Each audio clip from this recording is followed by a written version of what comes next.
नमस्कार दोस्तों, आज हम शुरू कर रहे हैं एक यात्रा, जीवन को समझने की यात्रा। इस यात्रा की साथी है गीता।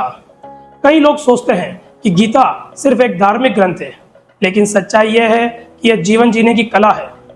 यह हमें बताती है कि जब हम उलझन में हो, जब हमें समझ में न आ रहा हो कि आगे क्या करें, तो किस तरह सोचना और जीना चाहिए, यह हमें गीता बताती है।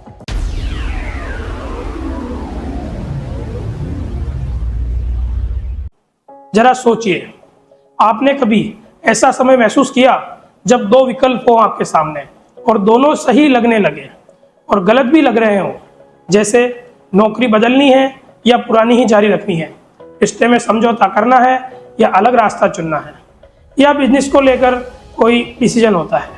यही तो असली संघर्ष है जीवन का, जो बाहर नहीं मन के अंदर होता है। गीता की शुरुआत इसी संघर्ष से होती है। यह हमें बताती है कि इंसान का असली युद्ध बाहर नहीं बल्कि अपने ही मन के अंदर है। गीता कहती है कि शरीर बदलता है, परिस्थितियां बदलती है, लेकिन आत्मा शाश्वत है। इसे एक उदाहरण से समझिए।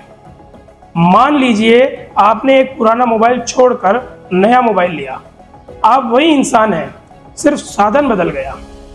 वैसे ही आत्मा स्थायी है, सिर्फ शरीर बदलता रहता है।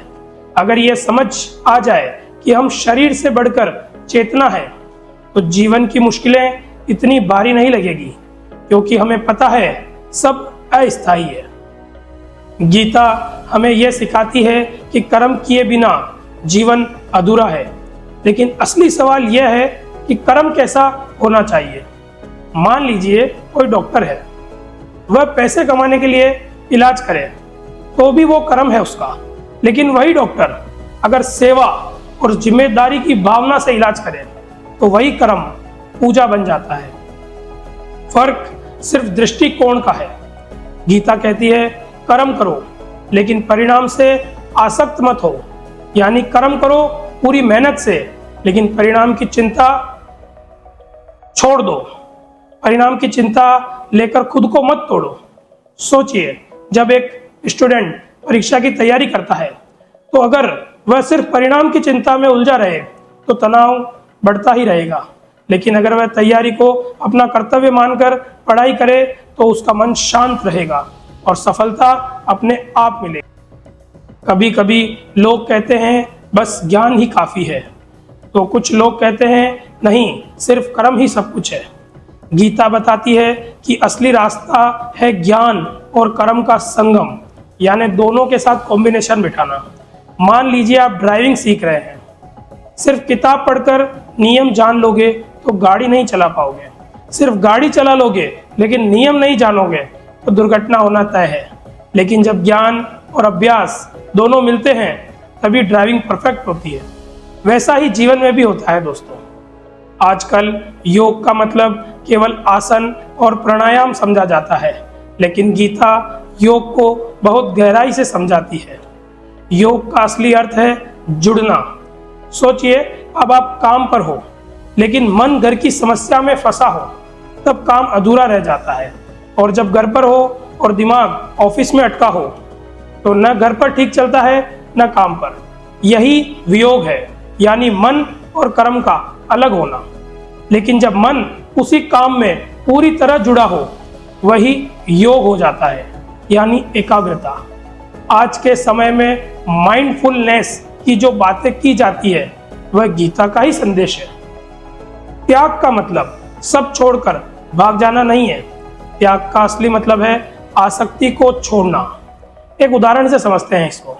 अगर कोई किसान बीज बोते समय यह सोचे कि अगर फसल अच्छी नहीं हुई तो मैं बर्बाद हो जाऊंगा, तो उसका मन डर से भरा रहेगा। लेकिन अगर वही किसान बीज बोए और मेहनत करे, फिर परिणाम को समय पर छोड़ दे, तो वह निश्चिंत रहेगा। त्याग का अर्थ है परिणाम की चिंता छोड़कर कर्म में लग जाना। मृत्यु हमेशा लोगों को डराती है, लेकिन गीता सिखाती है कि मृत्यु अंत नहीं है, यह सिर्फ परिवर्तन है। जैसे कपड़े पुराने हो जाएं तो हम नए पहन लेते हैं, वैसे ही आत्मा नया शरीर धारण करती है। अगर यह समझ आ जाए तो जीवन जीना आसान हो जाता है। हमारी ऊर्जा डर में नहीं बल्कि सृजन और कर्म में लग जाती है। हर इंसान के भीतर दो स्वभाव होते हैं, एक देवी का, एक असुर का। देवी यानी सकारात्मक गुण जैसे करुणा, सत्य, धैर्य, ईमानदारी। आसुरी यानी नकारात्मक गुण जैसे अहंकार, क्रोध और ईर्ष्या। मान लीजिए ऑफिस में आपके साथ किसी ने गलत किया। अगर आप क्रोध में आकर बदले की भावना पाल लेंगे तो मन भारी होगा, लेकिन अगर आप शांत रहकर सही ढंग से जवाब देंगे तो आपका मन हल्का रहेगा और स्थिति भी संभल जाएगी। गीता यही कहती है, इंसान का असली युद्ध इन प्रवृत्तियों के बीच में ही है। भक्ति का मतलब सिर्फ पूजा पाठ नहीं है। भक्ति का अर्थ है विश्वास और समर्पण भगवान के प्रति। जैसी श्रद्धा होगी वैसा जीवन बनेगा। आइए इसको भी उदाहरण से हम समझते हैं। अगर किसी खिलाड़ी को खुद पर विश्वास है कि वह जीत सकता है तो वही श्रद्धा उसे अभ्यास और संघर्ष के लिए प्रेरित करेगी। लेकिन अगर मन में संदेह है तो क्षमता होते हुए भी वह हार सकता है। यानी श्रद्धा जीवन की दिशा तय करती है। अब हम गीता के एक अंतिम संदेश की बात करेंगे। अंत में गीता कहती है कि जीवन का असली उद्देश्य है संतुलन और निस्वार्थ भाव से कर्म करना। ज्ञान, भक्ति, योग और त्याग ये सब अलग अलग रास्ते हैं, लेकिन इन सब की मंजिल एक ही है, और वह मंजिल है ऐसा जीवन जीना जिसमें शांति, संतुलन और उद्देश्य हो।